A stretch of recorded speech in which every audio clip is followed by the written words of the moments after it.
Okay students, in this TIR topic now we have some board questions or the numericals. Let us start first question. Two rays 1 and 2 normally incident on the face AB of the prism. AB face is this face, ABC. Okay, refractive index of the prism for ray 1 and 2 are 1.35 and 1.45. Two types of refractive indexes are given for these two rays. Trace the path of the rays. So basically in this question it is asked indirectly that TIR will take place or not. Okay, you have to trace the path of the rays, finding out this point that TIR is taking place or not. So let us continue tracing the path. Initially, where 1 and 2 rays are incident on the face AB of the prism, this is normal incidence. You can see along the normal the ray are coming. So normal incidence means straight the rays will go. So this much path we have drawn. Now we have to find out that this ray, these two rays, will they go out or will they turn back? Means they will reflect or not. That we have to see. So for finding that, we will be drawing the normals. We have drawn the normals. Now what is this incident angle? That we have to solve. So because this is 90, this is 45. This is 90. So this is also 45. So this angle, this way you will get that it will come 45 degree. Here also 45 degree will come. Okay. So angle I is 45 degree. Okay. Now the TIR condition is that I should be greater than IC, and IC formula is sine inverse 1 upon mu. I we have obtained that incident angles are 45 degree. But how to solve sine inverse 1 by mu? Mu is 1.35 for first case and 1.45 for second case. Now this is becoming difficult if we are solving it in this manner. Better is that we solve it in a different manner, because sine inverse theta solving is difficult for these type of values. So easy technique is that I am telling you here. Carefully understand the technique. We will write it this way. TIR will take place if I is greater than IC. That means sin I is greater than sin IC. That means sin IC means 1 by mu. Okay. Now put I value if you know. So incident angle is 45 degree. Now sin 45 is 1 by root 2. So TIR will take place if 1 by root 2 is greater than 1 by mu.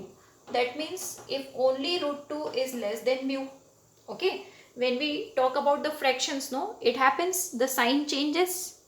Okay. So if root 2 is less than mu, root 2 is less than mu. Root 2 means 1.414 is less than mu.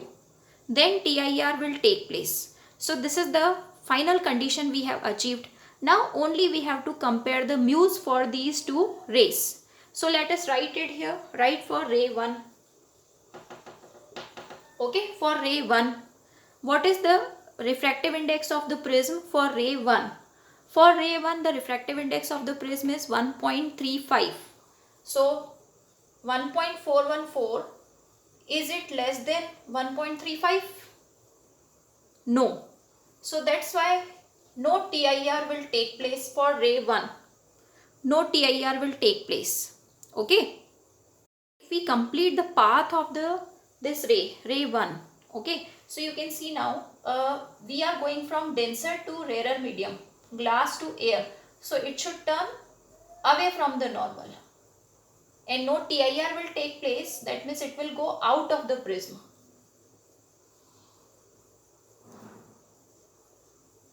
This way you have to show. Little bent path you have to show. Okay. So ray 1 will go out. And what about ray 2? So let us compare here. For ray 2, is 1.414 less than 1.45? Yes. So TIR will take place. So here TIR will take place. TIR means reflection law will applicable. So reflection law is that since angle I is 45, angle R should also be 45. So this way horizontal ray will become vertical, and here normal incidence, so it will come out. So this is the complete path tracing of two rays. Okay, so here you have to put a cross. 1.414 is not less than 1.35, so no TIR, and here you have to put it right. So yes, TIR will take place. Okay. Remember students, always in this type of question where some typical mu's are given, you will always follow this technique. TIR will take place if I greater than IC, sin I greater than sin IC. I you will be knowing, put that value, and sin IC you replace by 1 by mu, and now compare directly mu with whatever is obtained in denominator. Okay, so this will be easy technique for you. So this is the solution, note down. We are proceeding to second question. Let us see this question second. A ray normally incident on AB of equilateral prism. Now the prism is given equilateral. So let us write everywhere angle 60 degree because this is equilateral prism. One information is this, mu is given 3 by 2. Okay, and it is placed in water of mu 4 by 3. We will draw water outside the prism. Here water is there, air is not there. So inside it is glass medium. Okay, this is our glass medium and this is water medium. Okay, and refractive indexes are what? Glass refractive index is 3 by 2 and water refractive index is 4 by 3. Okay, it is approximately 1.5 and it is 1.33. Okay, so you can see glass is denser than water. Okay, now will the ray suffer TIR on face AC? Okay, that we have to find out. So let us now complete the path of the ray. This ray is coming at AB face. Normally, it is written normally. So normal incidence means straight it will go. It will fall on AC. Okay, straight it will go. It will fall on AC face. Now at AC we need to draw a normal so that we can find the angle I. So this angle I we need to solve angle I. Okay, how to solve this angle I? So we can take the help of this triangle. In this triangle you can see this is 60, this is 90 because normal. So if this is 90, this is 60, so this will become 30. This is 30 angle one side. So this is again normal.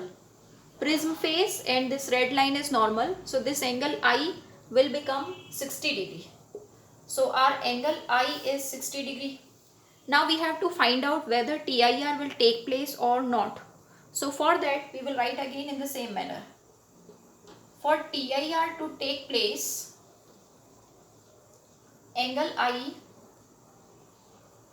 should be greater than IC or sin I should be greater than sin IC. Sin I is sin 60. It should be greater than 1 by mu. Mu is now R mu D. Okay. Mu is what? Sin IC is what? 1 by R mu D. Now what is R and what is D? So rarer medium is water and denser medium is glass. So actually to compare this we need to solve first W mu G. We have to solve W mu G. For that we are given these two values. So how to solve W mu G? This is one extra step. W mu G is always mu G upon mu W.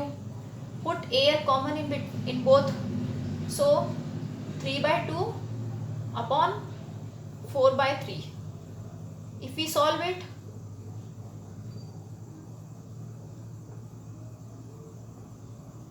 it will come 9 by 8. W mu G is 9 by 8 solved. Now let us put it here. So sin 60, if it is greater than 1 upon W mu G. 1 upon 9 by 8 is 8 by 9. Now sin 60 is root 3 by 2. Okay, sin 60 is root 3 by 2. Is it greater than 8 by 9? So find out in points. Solve root 3 by 2, it is coming 0.86, and if we solve 8 by 9, it is coming 0.88. You can see very little variation is there, but finally we have got 0.86. It is not greater than 0.88, not greater. So no TIR will take place. So since it is not greater, so no TIR takes place. So everywhere, because you don't know, no, it will come greater or not, so you will write here if. Okay, so for TIR to take place, or TIR takes place if I is greater than IC. If this is that everywhere. Okay, at last you will get the answer. So no TIR takes place in this question. So no TIR means it will move into the second medium. So this is the complete path of the ray. Now this question, we have one more question. In our third question, now the word gauges will come. Let us understand the meaning of this word. Find the value of mu of the liquid. Mu of the liquid in which if the prism is dipped, this is the prism, the ray gauges along the face BC after refraction through the prism. So the situation is, this is the prism given, which is made up of glass, and this is the face AB of the prism in which one normally incident ray is entering. So we have to find that condition, means the mu of this liquid, so that the ray gauges. Gauges means refraction angle is 90 degree. Gauges means along that face. So let us complete the path. First of all, this ray, because it is normal, it will go straight. You must have understood till now. Normal means straight it will go. Now here separation line is this line, prism line. We need to draw here normal so that we find the incident angle. So this is normal drawn. So this is normal and this is ray. So incident angle is this. Now how much is this incident angle? We need to know this. Okay. So incident angle. So you can see this is 90 degree prism, but one angle is given 60 degree. So if this is 60 angle, this is 90 degree angle. So this is 30 degree angle. And if this is 30, so this is automatically becoming 60 degree angle. So I is equal to 60 degree. Okay, again 60, 90, 30. So this is again 60. So angle I is 60 degree, and it is written the ray gauges along face BC. So along BC, now this ray, after refraction, it is moving along the same path.